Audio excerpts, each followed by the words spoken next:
بسم اللہ الرحمن الرحیم ربی اشرح لی صدری ویسر لی امری واحلل عقدۃ من لسانی یفقہوا قولی ربی زدنی علما۔ عزیز طالبات، مطالعہ پاکستان کے لیکچر نمبر 2 کے ساتھ میں آپ کی خدمت میں حاضر ہوں۔ جی طالبات، آج ہم باب نمبر 1 کا آغاز کریں گے۔ باب نمبر 1 ہے نظریہ پاکستان، اور آج ہمارا اس کا پہلا لیکچر ہے۔ سب سے پہلے عزیز طالبات ہم دیکھیں گے کہ نظریہ کیا ہے۔ نظریہ ایک فکر، ایک سوچ اور ایک تصور کا نام ہے، اور مخصوص نظریے کے مطابق ہر انسان جو ہے اپنی زندگی گزارتا ہے۔ پھر آہستہ آہستہ جو فرد واحد کا نظریہ ہوتا ہے وہ قومی نظریے کے تابع ہو جاتا ہے، اور ہم یہ بھی دیکھتے ہیں کہ نظریے کی روشنی میں قوم کا انداز فکر، اس کے تصور حیات اور مزاج اور نصب العین کا تعین ہوتا ہے۔ عزیز طالبات، نظریے کی بدولت قوم کا تہذیبی، سیاسی اور معاشرتی نظام جو ہے وہ ترتیب پاتا ہے۔ یہ تو ہے نظریہ کہ آخر نظریہ کیا ہے۔ اب ہم دیکھتے ہیں کہ دو قومی نظریہ کیا تھا، یا نظریہ پاکستان کا پس منظر کیا ہے۔ نظریہ پاکستان کے پس منظر میں دو قومی نظریہ کار فرما ہے۔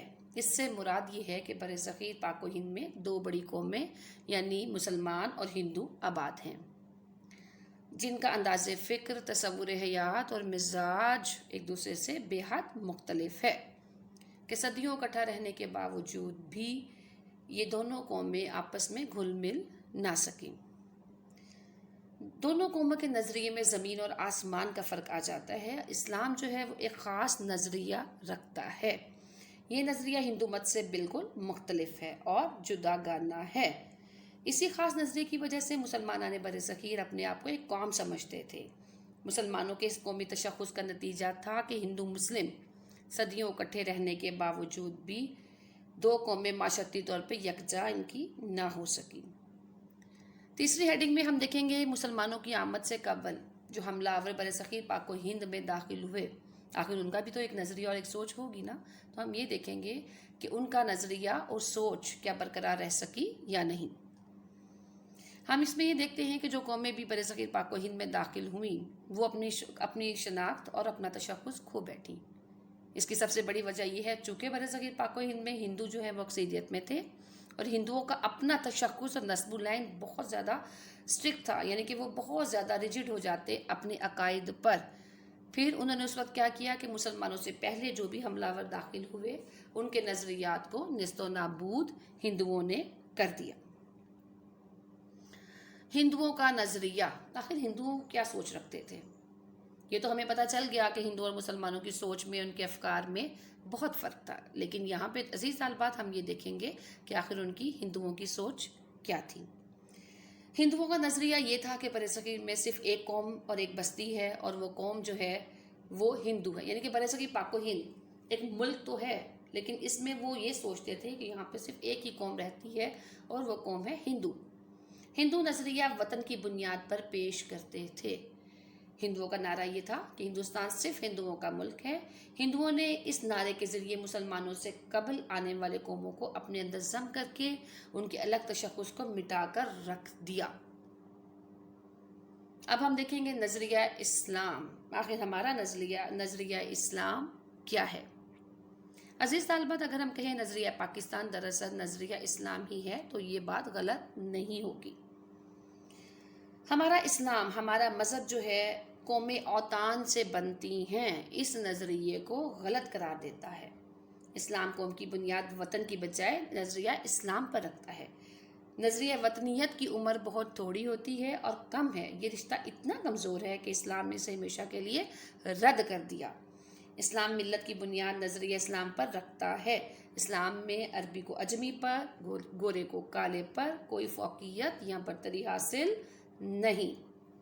دونوں قوموں کا نظریہ حیات دوسرے سے مختلف تھا۔ یہی وجہ ہے کہ سینکڑوں سال اکٹھے رہنے کے باوجود بھی دونوں نظریے مخالف سمتوں میں پروان چڑھتے رہے۔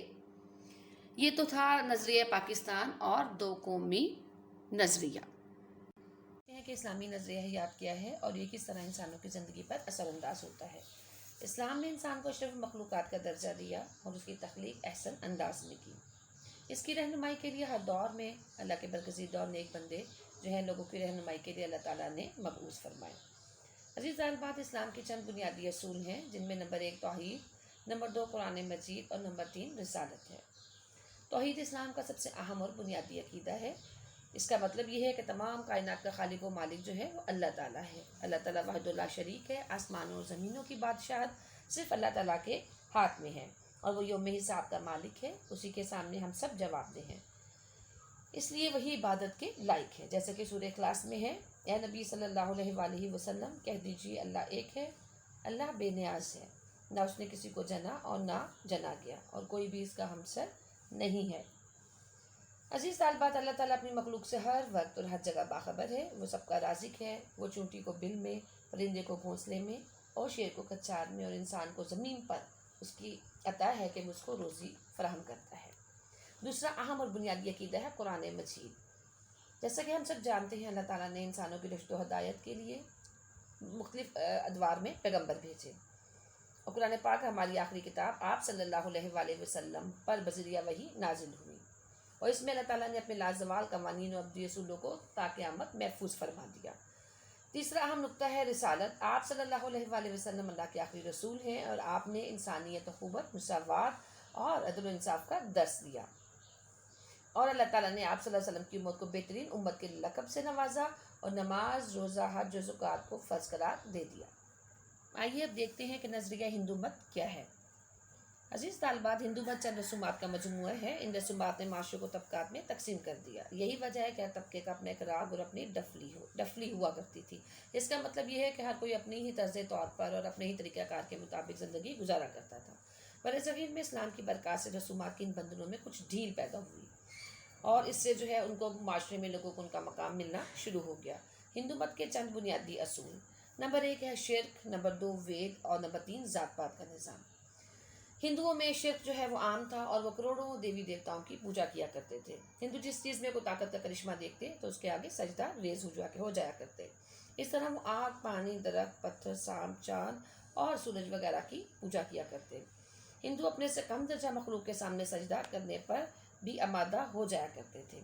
وید ہندوؤں کی بہت ہی مقدس کتاب ہے، اور وہ کب مورد وجود میں ہے، اس کی تخلیق کن ہاتھوں سے ہوئی، اس کے بارے میں کوئی بھی کچھ ابھی صحیح انداز میں نہ بتا سکا۔ اور ذات پات کا نظام: آریہ قوم جب ہندوستان میں وارد ہوئی تو ہندو تہذیب پروان چڑھی۔ آریاؤں نے ہندوستان کے قدیم باشندوں دراور، کول اور بھیل وغیرہ سے بدترین سلوک کیا، اور انہیں جنوبی ہند کی طرف ہجرت کرنے پر مجبور کر دیا، اور جو بچ گئے انہیں اچھوت قرار دے کر اپنا خدمتگار بنا لیا۔ طالبات، ہندو معاشرہ 4 بنیادی طبقات میں تقسیم تھا۔ پہلی جو ان کی طبقاتی تقسیم تھی ان میں برہمن، نمبر 2 کشتری، نمبر 3 ویش اور نمبر 4 شودر۔ اب برہمن لوگ کیا تھے؟ ہندو اپنے آپ کو برہما جی کی اولاد خیال کرتے۔ برہمن جو ہے وہ دیوتا کے سر سے، وہ سمجھتے تھے ہندو کے جو برہمن ہیں ان کا وجود دیوتا کے سر سے ہوا ہے، اس لیے وہ بہت افضل ہیں، اور ان کا فریضہ ان کے ذمہ ہے۔ وید مقدس کتاب کی تعلیم جو ہے وہ صرف برہمن ہی دیا کرتے تھے، اور وہی دوسروں تک اس کو پہنچاتے، اور برہمن کو معاشرے میں وہی مقام حاصل ہے جو کہ سر کو پورے جسم میں حاصل ہوتا ہے۔ دوسری ان کی طبقاتی تقسیم میں جو آ جاتی ہے قسم، وہ ہے کشتری۔ کشتری جو ہے وہ ہندو ازیوم کرتے ہیں کہ وہ دیوتا کے بازو سے پیدا ہوئے ہیں، اس لیے یہ ہندو قوم کے بازو ہیں یا شمشیر زن کہلاتے ہیں۔ حکومت کے انتظام کا بوجھ جو ہے ان کے کندھوں پر ہوتا ہے، لیکن اس کے پیچھے برہمن کا دماغ جو ہے وہ کار فرما تھا۔ کشتری ہندو معاشرے کے راجپوت قوم تھے۔ ویش جو ہے وہ دیوتا کی ران سے پیدا ہوئے، یعنی کہ ٹانگ کا اوپر والا حصہ، اس لیے یہ قوم ہندو معاشرے کے لیے قوت کا باعث تھے۔ یہ کھیتی باڑی اور تجارت کا کام کیا کرتے۔